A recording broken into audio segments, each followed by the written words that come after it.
Mountains will fall and cities will crumble, but you are still God and you still hold my soul. Darkness falls.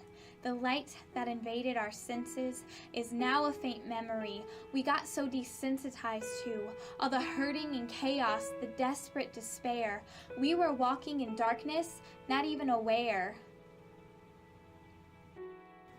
When judgment falls, the guilt will swallow us, spit us back out, because it can't even handle the pain we've inflicted on our friends and our families, a God most don't believe in, slamming the gavel on our inhumanity.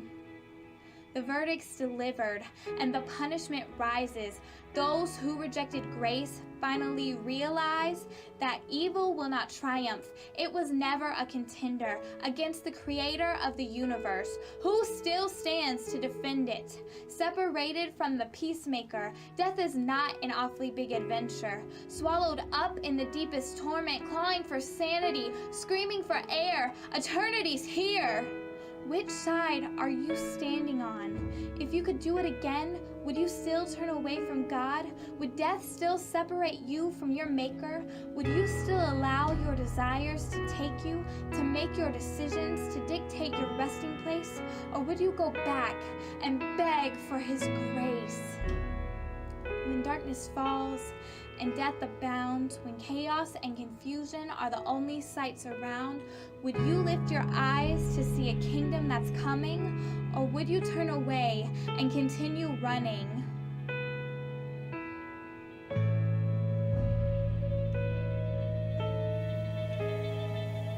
But if you could start over, put an end to this insanity, you'd understand death doesn't have the last word on our destiny. Darkness doesn't have to drown you in the lies whispered in life. The man who wants to be your lifeguard defeated death and brought to light the foolishness of our decisions. He gave us life, brought us redemption, resisted temptation, whereas we weren't strong enough. He didn't leave us for dead with no breath in our lungs.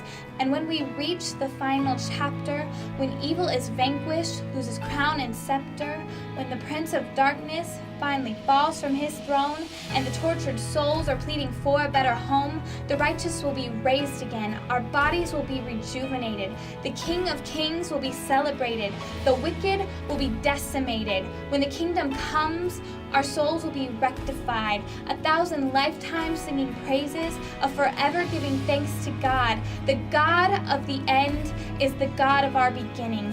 We could have been slaves to death. That would have been more fitting, but He didn't condemn us. He's given us a chance again. He's resurrected our bodies so we can enjoy life with Him. If this is the end, at least I know what's in store for me. I know I had a choice in where I spend eternity, and I'm not afraid to face the judge ultimately. If He finds me righteous, I will take the verdict joyfully and live my sentence boastfully, for in Him I have confidence. I trust Him with my destiny. His faithfulness is evident, and heaven will be filled with us. It'll overflow with love for Him, a love that had to conquer the depravity of human sin. And now we can begin again, be comforted with the thought we had to suffer death so we could die into the life of God.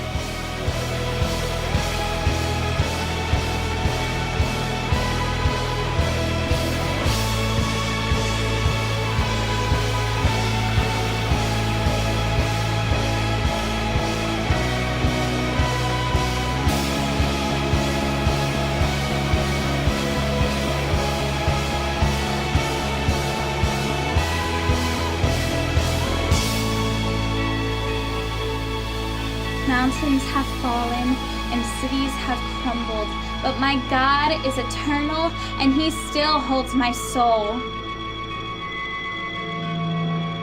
This is the doctrine of final things.